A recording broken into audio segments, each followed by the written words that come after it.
Strong mental attitude को।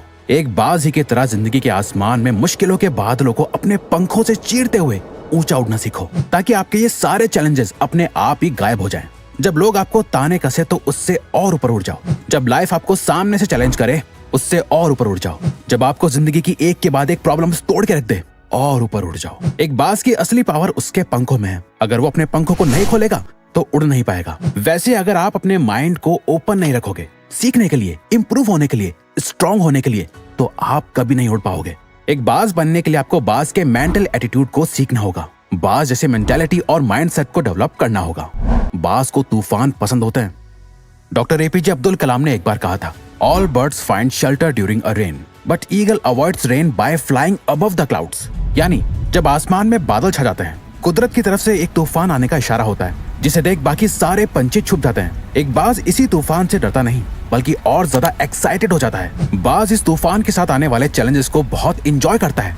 जब तूफान की हवाएं और ज्यादा तेज हो जाती हैं, वो उस तेज हवा का यूज करके आसमान में और ऊपर चला जाता है। बहुत ऊपर पहुंचने के बाद वो उन बादलों से भी ऊपर आ जाता है जो बादल वो बारिश कर रहे होते हैं। आपकी लाइफ की हर एक प्रॉब्लम में सोल्यूशन छुपा हुआ है। हर एक चैलेंज में अपॉर्चुनिटी छुपी हुई है। जब आप इन प्रॉब्लम्स और चैलेंजेस से ऊपर उठ जाओगे तब आपको कई सारी अपॉर्चुनिटीज दिखाई देंगी। जैसे कि नेपोलियन हिल भी कहते हैं, every challenge brings a great opportunity with it. अब जिस दिन एक बाज की तरह लाइफ की सारी डिफिकल्टीज और प्रॉब्लम्स को लाइफ में ग्रो होने की, खुद को बदलने की अपॉर्चुनिटीज की तरह देखने लगोगे, तब जाके आप बहुत ऊंचा उड़ना सीख पाओगे। बाज अपने घोंसले में नरम घास नहीं रखता। क्या आपको पता है, एक बाज के घोंसले में कभी कोई नरम चीज नहीं होती। वो अपने घोंसले से उन घासों को निकाल के फेंक देता है जो उसे आराम करने पे मजबूर करती है, क्योंकि वो एक बाज है। घोंसले में बैठना उसकी फितरत नहीं बल्कि आसमान में उड़ना ही उसका लक्ष्य है। कहीं वो अपने घोंसले में ज्यादा कंफर्टेबल ना हो जाए, इसीलिए वो अपने बिस्तर को भी जितना हो सके उतना कांटे भरा रखता है। बाज के जब बच्चे होते हैं तो उनके लिए वो नरम घासों से भरा घोंसला बनाता तो है, लेकिन जैसे जैसे बच्चे बड़े होते हैं वो उन बच्चों को घोंसले से बाहर निकाल देता है और कुछ नरम घासों को भी निकाल देता है। पर जब उसके बच्चे वापस आते हैं उन्हें वो घोंसला थोड़ा अनकंफर्टेबल लगने लगता है, पर वो उसमें भी आराम करने लगते हैं। कुछ टाइम बाद वो अपने बच्चों को फिर से उस घोंसले से निकाल देता है और सारी नरम घास को निकाल फेंकता है। उसके बच्चे फिर वापस आते हैं और ये साइकिल तब तक रिपीट होती है जब तक कि उसके बच्चे घोंसले से बाहर जाकर उड़ना ना सीख लें। और एक बार जब वो उड़ना सीख जाते हैं तो वो समझ जाते हैं घोंसले के कंफर्ट में रहने से ज्यादा आसमान में उड़ना ही उनका असली मकसद है। एक बाज भी इस बात को समझता है कि कंफर्ट जोन उसके लिए कितना खतरनाक हो सकता है, पर हम इंसान अपनी लाइफ को जितना हो सके उतना कंफर्टेबल बनाते जाते हैं। भूख लगी है तो ऑनलाइन खाना मंगा लिया, बोर हो रहे हैं तो रील्स स्क्रॉल कर ली। ये सारी बड़ी बड़ी कंपनीज आपकी लाइफ को जितना हो सके उतना इजी और कंफर्टेबल बना रही हैं, और ये आपको जितना हो सके उतना वीक बना रहे हैं। आप जितना ज्यादा कंफर्टेबल जोन में रहोगे आप उतना ही ज्यादा आलसी होते जाओगे और आपका फ्यूचर उतना ही ज्यादा अनकंफर्टेबल और मुश्किल बनता जाएगा। हमारा कंफर्ट जोन ही हमारा सबसे बड़ा दुश्मन होता है और हमें इसका अंदाजा तक नहीं होता। बाज चेंज होने के एक बहुत ही दर्दनाक प्रोसेस से गुजरते हैं। बाज का अपनी स्पीशीज यानी पक्षियों में सबसे लंबा लाइफ स्पैन और उम्र होती है, जो कि 70 साल तक जिंदा रह सकता है। लेकिन इसी एज तक पहुंचने के लिए उन्हें एक बहुत ही पेनफुल और दर्दनाक प्रोसेस से गुजरना होता है, जो एक तरह से उन्हें एक दूसरी जिंदगी देता है। 40 की उम्र तक आते आते एक बाज के लंबे और नुकीले नाखून कमजोर हो चुके होते हैं, जिससे वो अपने शिकार को पकड़ नहीं पाते। उसकी नुकीली चोंच अब मुड़ चुकी होती है। उसके पुराने सारे पर उसकी छाती से चिपक जाते हैं, जिससे उससे उड़ने में बहुत दिक्कत आती है। अब बाज को एक चॉइस लेनी होती है, या तो वो ऐसे ही मर जाए या फिर अपने आप को एक पेनफुल प्रोसेस से गुजार कर बदला जाए, जिसे करने के लिए वो अपने घोंसले में जाता है और अपनी चोंच को तब तक पत्थर पे जोर जोर से मारता है जब तक कि वो टूट नहीं जाती। फिर वो अपनी चोंच के दोबारा बड़े होने का इंतजार करता है और चोंच ग्रो होने के बाद उस चोंच का यूज करके अपने नाखून उखाड़ देता है और उनका दोबारा ग्रो होने का इंतजार करता है। जब ये हो जाता है उसके बाद वो अपनी चोंच और पंजों से अपने पंखों में से मोटे मोटे फेदर्स यानी पंखों को तोड़कर निकाल देता है और सिर्फ हल्के फेदर्स को रखता है। इसके बाद बाज अपने रिबर्थ की सबसे पहली उड़ान भरता है और खुद को जीने के 30 और साल दे देता है। बाज अकेला ही क्यों उड़ता है?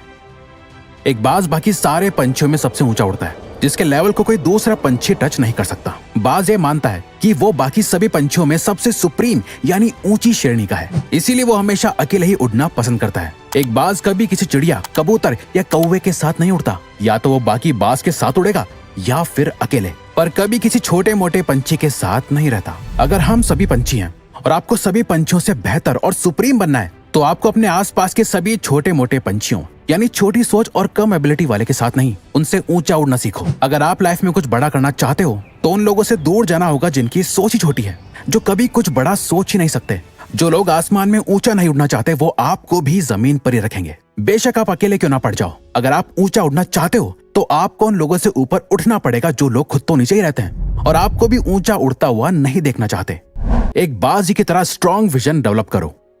एक बाज अपने शिकार को 5 किलोमीटर दूर से ही देख लेता है और जब वो अपने टारगेट को लॉक कर लेता है, जब उसका गोल एकदम क्लियर हो जाता है, फिर उससे फर्क नहीं पड़ता कि रास्ते में क्या है, कितने पेड़ हैं, कितने लोग हैं, वो शिकार कितना खतरनाक हो सकता है, वहां तक पहुंचना कितना मुश्किल है।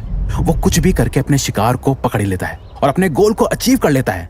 एक बाज कभी इस बात को लेकर परेशान नहीं होता कि उसे अपना खाना कैसे मिलेगा, वो सरवाइव कैसे करेगा, किसी ने उसके लिए कहीं पानी भर के रखा है या नहीं, उसके लिए खाना डाला है या नहीं। वो बस उड़ता है और अपने खाने की तलाश में निकल जाता है। अपने शिकार का वेट नहीं करता कि वो खुद चल के उसके पास आएगा, नहीं, बल्कि सही मौका देखते ही उस पर हमला कर देता है। इस मेंटल एटीट्यूड की वजह से ही एक बाज 70 साल तक सरवाइव कर पाता है, बाकी पंछियों की तरह भूखा नहीं मरता। आपको भी अपनी लाइफ का एक विजन तैयार करना होगा। आप जो चाहते हो उसके लिए काम करना होगा। कोई सामने से आकर आपकी लाइफ नहीं बदलने वाला, आपको खुद अपनी लाइफ की रिस्पॉन्सिबिलिटी लेके खुद को चेंज करना होगा। एक बाज कभी भी मरे हुए जानवरों को नहीं खाता। एक बाज कभी मरे हुए जानवर को नहीं खाता, वो हमेशा अपने लिए एक फ्रेश शिकार करता है। बाज का ये माइंडसेट हमें सिखाता है कि हमारा पास्ट हमारे लिए मर चुका है, पास्ट में हुई सभी चीजें जा चुकी हैं, आपके हाथ में बस आपका आज है। आपका पास्ट एक ऐसी जगह है जहां आपने अपने पुराने वर्जन को गार्ड रखा है। हो सकता है आपने पास्ट में बहुत कुछ बुरा किया हो या बहुत ज्यादा अच्छा, जिसके बारे में सोच सोचकर आप अपने अंदर अलग अलग इमोशंस डेवलप कर रहे हो। ये आपको अंदर से खोखला बना रहा है। अगर आप बार बार अपने पास्ट में झांकते रहोगे तो आप प्रेजेंट यानी आज और अभी में कैसे जी पाओगे। प्रेजेंट में जहां आप अपने फ्यूचर को क्रिएट कर रहे हो, अपने बेस्ट वर्जन को डेवलप कर रहे हो, उस पर फोकस करो। अगर बाज से कोई शिकार मिस हो जाए, उससे बच के निकल जाए, तो क्या वो इस बात के लिए रोता है, दुख मनाता है और इस गम में भूखा रहता है कि वो शिकार नहीं कर पाया? नहीं, बल्कि वो फौरन अपने अगले शिकार को ढूंढने निकल जाता है। आप भी एक बाज बनो, अपने पास्ट को दफना दो और अपने प्रेजेंट में जीकर अपने फ्यूचर को क्रिएट करो। अब अगर आपको ये वीडियो अच्छी लगी तो वीडियो को लाइक और चैनल को सब्सक्राइब करके हमें सपोर्ट करो और बेल नोटिफिकेशन ऑन कर लीजिएगा ताकि आप आने वाली वीडियोस मिस ना कर पाओ। Thank you for watching.